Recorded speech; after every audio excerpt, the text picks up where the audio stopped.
Hezbollah's bold ambush has turned the battlefield in southern Lebanon into a glowing inferno. Invisible wire-guided drones are transforming Israeli tank convoys into burning scrap metal. On the surface, a former American leader posted on his social media platform that enough is enough and demanded an end to the bombing.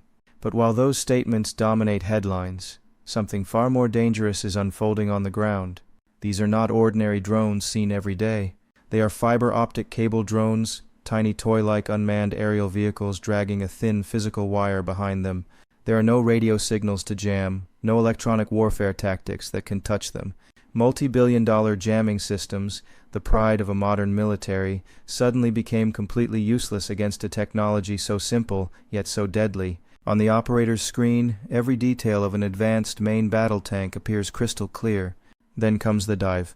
Not random, not a lucky shot. Each strike hits the exact weak points: the turret roof, the engine compartment, the armor gaps. One small mistake is all it takes to turn a multi-million-dollar war machine into a motionless steel coffin. And here is the irony that the strongest supporters do not want to hear. While boasting about having the most advanced armor in the world, convoys are being systematically dismantled by cheap, low-tech drones guided by a literal piece of wire.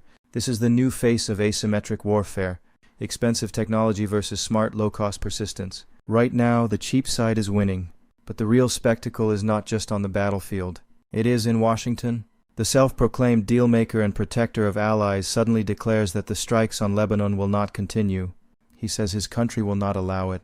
The Allied leadership reportedly learned about this order from the media, not from any official diplomatic call. Once again, a close ally is treated like a subordinate who can be scolded on social media. One day the green light is given to defend. The next day, hands are tied in public. This is power in action, loud, contradictory, and dangerously inconsistent. Meanwhile, on the ground in southern Lebanon, the resistance is not waiting for permission. They are exploiting every moment of overconfidence, turning a deep advance into a deadly trap. This is not just another skirmish. This is a masterclass in how a determined force, using clever and inexpensive tools, can humiliate a much stronger opponent. Today on this broadcast, we break down how the wire-guided drone ambush is burning through advanced armor, why the sudden intervention from the former leader is making everything worse for Tel Aviv, and how a regional power is quietly orchestrating a war of attrition that its adversaries were never prepared to fight. Like this video and subscribe to the channel because the real power struggle has only just begun. Let us get started. While a former president pretends to restrain an ally from the comfort of his private club, the real battle on the ground in southern Lebanon is turning into a nightmare for the defense forces. What was supposed to be a swift, decisive operation named Shield 2 has rapidly collapsed into one of the most humiliating military setbacks faced in years. The plan was simple on paper: push 30 kilometers into southern Lebanon, destroy infrastructure, and withdraw within days. Commanders bragged about precise intelligence and overwhelming firepower, but reality had other plans. The ambush began exactly as the resistance wanted. An entire company from a storied division was moving through what engineers had declared a cleared road near a border village. Suddenly the ground beneath the lead tank erupted. Over 500 kilograms of expertly buried explosives tore the convoy apart in seconds. Tanks and armored vehicles were flipped like toys. The explosion was so powerful that survivors later described it as if the earth itself had opened up to swallow them. But that was only the beginning.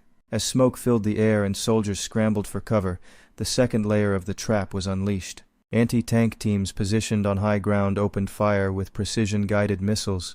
Advanced projectiles slammed into the sides and rear of the main battle tanks, the very symbols of armored superiority. Machine gun fire and sniper rounds swept the battlefield, cutting down anyone who tried to reorganize. What makes this ambush particularly embarrassing is how low-tech yet brilliantly executed it was. While billions are spent on active protection systems and the latest tank variants, the resistance used a combination of pre-placed mines, tunnel networks, and patient positioning to turn overconfidence against itself. And then came the drones. Those small fiber-optic cable unmanned aerial vehicles, the same ones the advanced ally could not stop, dove straight at the weak points: turret roofs, engine compartments, and vision slits. One after another, these cheap drones turned million-dollar tanks into burning wrecks. Electronic warfare systems, once considered unbeatable, were rendered useless by a simple physical wire. The irony is almost poetic. The most technologically advanced military in the region is being dismantled by what looks like children's toys on a string. By the end of that single day, reports confirm at least 350 soldiers were killed, a number that shattered every pre-operation scenario. The elite brigade sent to punch through the center of defenses in a border town was effectively broken. What was meant to be a lightning strike turned into brutal house-to-house fighting in a town transformed into a fortress. Every building had been prepared with reinforced concrete, steel plates, and underground tunnels connecting positions like a spider's web. Troops who entered the town found themselves trapped in a kill zone. Every wall breach was pre-rigged with explosives. Every street was covered by overlapping fields of fire. Snipers picked off officers and radio operators first, while anti-tank teams hunted the remaining armor from multiple angles. The most humiliating part: fighters repeatedly disappeared into their tunnel network after each attack, only to reappear from completely different directions minutes later. Commanders on the ground desperately called for artillery and air support, but in the dense urban terrain and with fighters blending into civilian areas, accurate targeting became nearly impossible. Medical evacuation turned into a slaughter. Helicopters attempting to land under heavy fire were met with rockets and shoulder-fired missiles from every direction. Many wounded soldiers were left dying in basements and ruined buildings because evacuation was simply too dangerous. Field medics worked in pitch-black conditions with limited supplies while bullets whistled overhead. This is the harsh reality that social media posts cannot hide. The much-celebrated technological edge is cracking under the pressure of smart, low-cost asymmetric warfare. While political leaders talk about victory in press conferences, soldiers are fighting for survival in a meat grinder carefully designed by the resistance. And where was the former leader in all this? The self-proclaimed greatest friend of the ally publicly tied their hands at the exact moment they needed maximum freedom of action. By announcing that further strikes on Lebanon would not be allowed, it did not just embarrass the leadership. It handed the resistance a psychological victory. Troops on the ground knew their political leadership was being restrained by Washington, further damaging morale. This is classic power in action. Loud declarations, contradictory signals, and zero strategic consistency. One day unconditional support is promised. The next day the ally is treated like a misbehaving child on social media. The result is a trap in exactly the war of attrition they wanted to avoid. A slow grinding conflict where cheap drones and disciplined fighters are bleeding a much larger, more expensive military dry. The resistance is not winning by matching firepower. They are winning by controlling the tempo, exploiting terrain, and forcing the fight on their terms. Every day the operation drags on without achieving its objectives is another strategic victory for the resistance axis. And behind it all stands a regional power quietly supplying the technology, the tactics, and the patience that is making this nightmare possible. As the smoke continues to rise over southern Lebanon, one thing is becoming painfully clear. The invincible image of the military is burning along with its tanks. And impulsive social media statements are only making the disaster worse. But this is only the beginning. We will examine how chaotic leadership is creating even more problems, while a regional power watches with growing confidence. Now let us talk about the elephant in the room, or rather the man posting from his private estate. While tanks were burning in southern Lebanon and soldiers of an elite brigade were fighting for their lives in a carefully prepared kill zone, a signature social media bomb was dropped. The strikes on Lebanon will not continue anymore. Enough is enough. We will not allow it. Simple, direct, and utterly humiliating for the Allied government. According to multiple reports, the Allied leadership learned about this sudden declaration not through official diplomatic channels, but from the media. Yes, you heard that right. The closest ally in the Middle East found out it was being publicly restrained by its biggest protector via a social media post. This is power at its finest, treating a sovereign nation like a disobedient employee who needs to be publicly scolded. Let us be honest, this is not the first time this game has been played with this ally. One day the leader is called a good friend and promised unconditional support. The next day, orders are issued like an impatient boss, tying hands at the exact moment they are bleeding on the battlefield.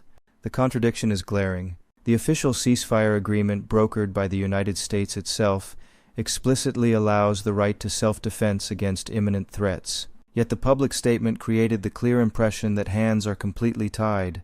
Officials were reportedly stunned. Their carefully planned operation, already struggling under fierce resistance, suddenly faced even more political pressure from Washington. This is the irony that hardcore supporters hate to admit. The man who claims to be the strongest defender is actively making the military situation worse. By announcing limitations in such a blunt and public way, a massive propaganda win was handed to the opposition. Fighters now know that even if escalation is desired, the biggest ally might force a pullback. That knowledge alone boosts enemy morale and encourages bolder attacks. And let us not forget the timing. The enough is enough warning was issued precisely when forces were suffering heavy casualties and desperately needed freedom to maneuver. Instead of giving them breathing room, the leash was tightened. Classic leadership, loud on rhetoric, chaotic on execution. The Allied leader tried to save face. In public statements, he spoke cautiously about the road to peace being long, but the door is open. Translation: we are under pressure from Washington and we do not want to look weak. But behind closed doors, security officials are said to be furious. Being lectured on social media while soldiers are dying is not exactly the unbreakable alliance they were promised. This pattern reveals something deeper about this style of leadership. The image of being the ultimate dealmaker, the strong man who controls events with a single post, is loved. But when it comes to complex military realities on the ground, impulsive statements often create confusion rather than clarity. 1 minute self-defense is greenlit, the next minute there is a public embarrassment.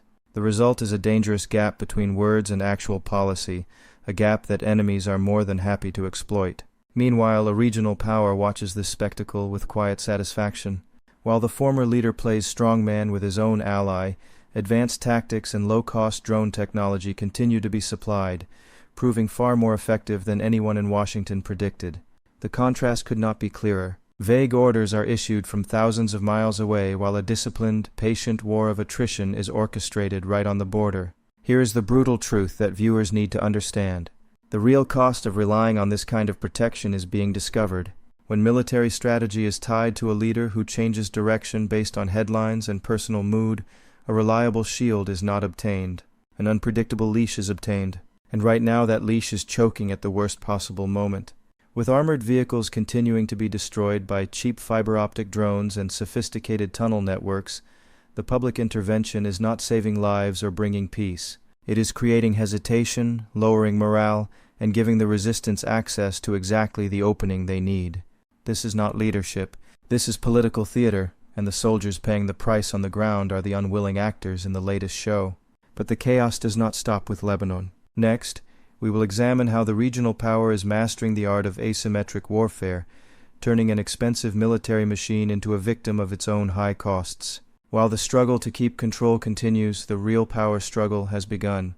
While the former leader plays commander-in-chief on social media and treats an ally like a subordinate to be scolded at will, a far more disciplined and dangerous player is quietly reshaping the battlefield, the regional power. Forget the outdated image of a backward regime waiting to be bombed.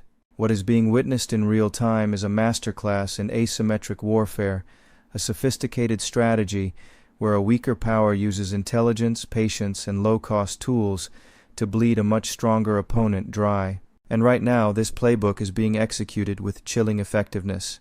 Look at the southern Lebanon front. Those tiny fiber optic cable drones that are turning advanced tanks into burning scrap metal did not appear by magic. Behind the devastating ambushes stands engineering prowess, tactical doctrine, and strategic patience. While billions are poured into high-tech armor and active protection systems, the regional power helps its allies fight smarter, not richer. A drone that costs a few $1,000s is destroying vehicles worth millions. That is not luck. That is asymmetric mastery. But Lebanon is only one theater. The real showcase of this strategy is unfolding in the Strait of Hormuz, the narrow throat of the global oil supply. When the former administration tried to impose a naval blockade and apply pressure, there was no response with useless bluster. Instead, a clear message was sent. A vessel sailed straight into the controlled zone without hesitation. No evasion, no negotiation, just deliberate, calculated defiance. Warships watched as the ship pushed deeper into sensitive waters. Warnings were issued, but the movement continued. This was not recklessness. This was a deliberate probe of the limits. And when the situation escalated with an exchange of fire in the Sea of Oman, the answer came immediately. Not with clumsy conventional forces, but with swarms of fast attack boats and waves of low-cost unmanned aerial vehicles. These Mosquito Fleet tactics are pure genius. Small, fast, highly maneuverable platforms that exploit gaps in expensive defense systems. They do not need to sink a carrier. They only need to force the spending of millions of dollars in high-end missiles to shoot down cheap drones. This is the heart of the war of attrition. Every time a $1 million interceptor is fired at a drone costing tens of thousands, the economic victory goes to the other side. Every hour, warships must remain on high alert in the Gulf drains resources, exhausts crews, and stretches supply lines. The regional power does not have to win a decisive battle. They simply have to make the cost of staying in the game unbearable. While boasts about maximum pressure are made, that pressure is patiently being turned back on Washington. Under steady leadership, remarkable discipline has been shown. No emotional overreactions, no desperate all-or-nothing attacks. Instead, steady calibrated pressure is maintained, enough to hurt, but not enough to trigger total war on their own terms. The execution of alleged spies inside the country further demonstrates this cold calculation. In just days, swift death sentences were carried out, and a sweeping internal security operation was launched. The message was unmistakable. Anyone collaborating with the enemies will pay the ultimate price. While social media posts fly and internal criticism is struggled with, the home front is systematically secured and a chilling warning is sent to enemy intelligence networks. This contrast is striking. On one side, chaos is created with impulsive statements that embarrass even the closest allies. On the other, moves are made with strategic patience, turning every adversarial move into an opportunity to bleed them slowly. The art of multi-domain coordination has also been mastered. In the Strait of Hormuz, fast boats, shore-based missiles, underwater mines, and drone swarms are combined into layered threats that keep commanders constantly guessing. One wrong decision, one miscalculated shot, and the entire region could explode. Yet the tempo is controlled. The decision of when to push and when to pause is made with precision. This is why the approach is so dangerous for the former administration. Excellence is found in short, high-intensity conflicts with overwhelming firepower, but a long, grinding war of attrition is being forced. Exactly the kind of conflict where political will and economic stamina matter more than raw military power. Every day the confrontation drags on without a clear victory chips away at domestic support. Rising fuel prices, stretched defense budgets, and exhausted troops all play into the opposing hands. And here is the deeper irony that die-hard fans refuse to acknowledge. While claiming to drain the swamp and put the country first, the chaotic Middle East policy is doing the opposite. By publicly restraining an ally at critical moments and then escalating without a coherent endgame, the nation is being dragged deeper into exactly the quagmire it was once promised to avoid. Meanwhile, the axis of resistance continues to be strengthened. The same drone tactics perfected in Lebanon are being shared and refined across the region. The success is not isolated. It is part of a broader network where technology, training, and strategic vision are provided. Make no mistake, a suicidal direct confrontation is not being sought. A smarter game is being played, forcing the adversaries to fight on multiple fronts, exhaust their resources, and eventually question whether the prize is worth the ever-increasing cost. This is asymmetric warfare at its finest. Cheap drones versus billion-dollar defense systems. Patient strategy versus impulsive posts. Calculated pressure versus political theater. As the smoke rises from burning tanks in Lebanon and warships patrol the tense waters of Hormuz, one reality is becoming impossible to ignore. The rhythm of this conflict is being dictated while the self-proclaimed master struggles to keep up with his own contradictory signals. A hard lesson is being learned. Sometimes the real power does not come from the loudest voice or the biggest arsenal. It comes from the side that can endure longer, strike smarter, and force the enemy to bleed slowly but surely. And right now, that side is the regional power. We will examine how the chaos is testing power from every direction as the costs of this erratic policy begin to hit home, both on the battlefield and inside Washington itself. Projecting strength is a favorite pastime. The image is that of the ultimate dealmaker, the one who puts the nation first and serves as the protector of allies. But as the fires burn in southern Lebanon and tensions spike in the Strait of Hormuz, a harsh reality is exposing the gap between loud declarations and the actual balance of power on the ground. The attempt to manage this crisis has created pressure from every direction: military, economic, political, and diplomatic, and much of it is landing squarely on the former administration. First, there is the direct military pressure.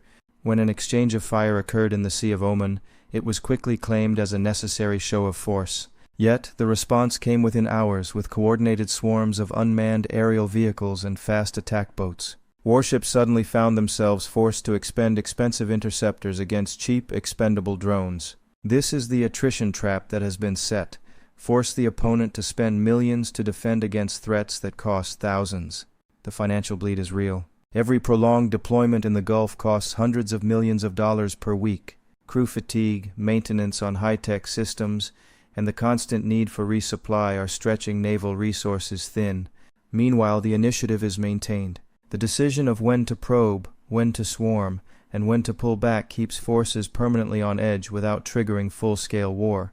Then comes the economic pressure. Every spike in tension around Hormuz sends oil prices climbing. Global markets react instantly to any threat. Insurance rates for tankers skyrocket and shipping companies reroute or delay. Europe, already struggling with energy costs, feels the pain immediately. Even a temporary disruption in the Strait, which carries nearly 1/3 of the world's seaborne oil, can trigger inflation, higher fuel prices, and supply chain chaos. Promises were made to bring down energy costs for the people. Instead, a confrontational approach in the Gulf is helping drive them up. The very voters who supported based on economic stability are now watching gas prices rise because of a conflict that is claimed to be under control. Politically, the pressure is mounting inside Washington itself. Members of Congress from both parties are beginning to question the open-ended nature of this naval presence. No time frame, just vague answers, which is exactly what critics fear. Another Middle East quagmire with no clear exit strategy. Defense budgets are being stretched. Emergency supplemental spending requests keep coming, and the public is growing weary of yet another expensive military commitment far from home. The biggest problem, however, may be the contradictory signals sent toward the ally. While forces are suffering heavy losses in Lebanon against sophisticated ambushes, a public declaration was made that operations must stop. The message was clear and blunt: enough is enough. The cabinet reportedly learned of this directive through the media rather than private diplomacy. This public humiliation has damaged morale at the worst possible moment,